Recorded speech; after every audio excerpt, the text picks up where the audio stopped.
Hey guys, David Patrick Green here with one of the greatest videos that you are ever going to see and hear, at least as far as it pertains to your acting career.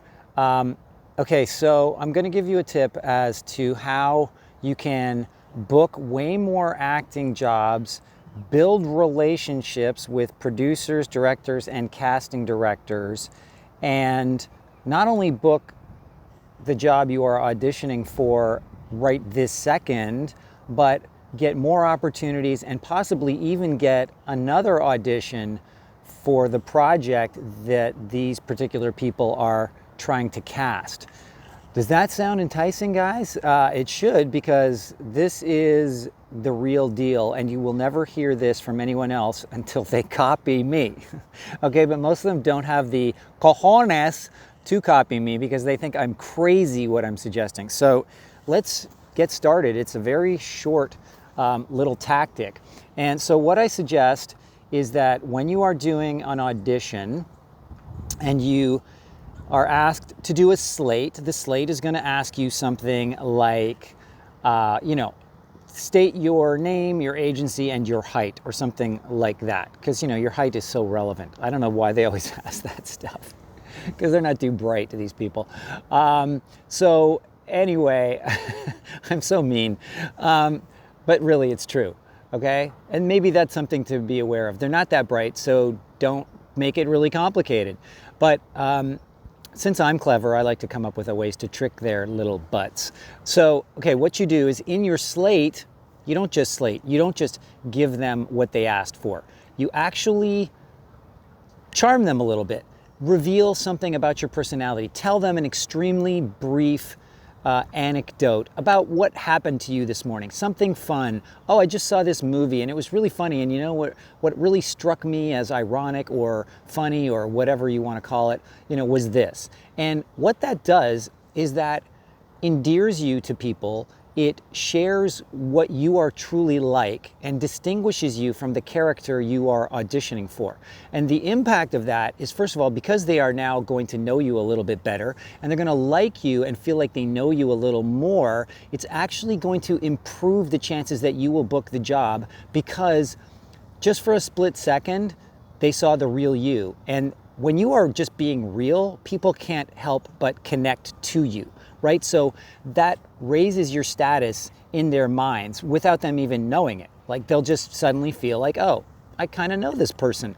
Or maybe they'll feel like, have I seen this person before? Have we met before? Because this person is just being so real, and oh, that's a cute, charming, funny little story. Okay? The other thing it'll do is it will increase your chances of booking the job. Because they know you, they actually want to hire you, because you have suddenly turned yourself from perhaps a complete stranger, and even if you're not a stranger, by revealing something about yourself or a story, or by just talking and being the real you, you make them feel closer to you. And people want to hire people they know, like, and trust, and this will increase the know, like, and trust factor, the KLT factor. So if you do that one little thing, even though they are going to tell you not to, because you don't get to go in to an audition anymore, or not as frequently, this is going to replace that little banter that you might have at the beginning of an audition. Now, a lot of you may not even understand that you should be doing a little witty banter, a little fun stuff before an audition. But you should. You should ask them questions, not dumb questions, but ask them about themselves. Like, how was your day? Hey, blah, blah, blah, blah, blah.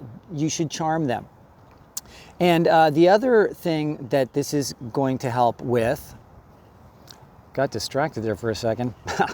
The other thing this is going to help with is distinguish you from the actual character that you are auditioning for. And this is hugely important. And if you think about it, this is the big sort of downside to self-tapes, especially if you don't know someone, is if this is the first time they've ever seen you and you don't really get to show your personality, then they're going to pretty much think that whatever you do in the audition, that's you, okay? So if you distinguish yourself well in the audition, that's great, but they're still going to think this is you.